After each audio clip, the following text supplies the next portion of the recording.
చెప్తారు అగ్ని. కానీ అగ్నికి ఏమైనా ఆకారం ఉంటుందా? ఏమి రూపం ఉండదు కదా, అది కాలుతా ఉంటుంది. ఏమిటి అక్కడ అగ్ని? అంటే అది మంచి వస్తువా, ఇది చెడ్డ వస్తువా అని తర్వాత అగ్ని దగ్గరికి వెళ్ళేటప్పటికి అది భస్మం చేసింది. మంచినైనా భస్మం చేస్తుంది, చెడునైనా భస్మం చేసేస్తుంది. ఒక కర్ర పెట్టామనుకో కాలితే ఏమవుతుంది? నిలువుగా కాలుతుంది.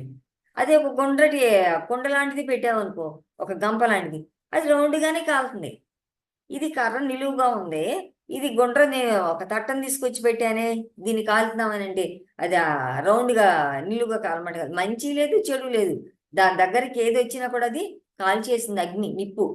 నువ్వు కూడా ఆ మంచిని చెడుని తీసేసి ఎప్పుడైతే ఒక సమస్థితికి వస్తావో అప్పుడే దీని ద్వారా అగ్ని ద్వారా తెలుసుకున్నాను అంటే ఆత్మకు రూపం లేదు అక్కడ. అగ్ని ఏం తెలియజేస్తుంది? మంచి కాదు, చెడు కాదు.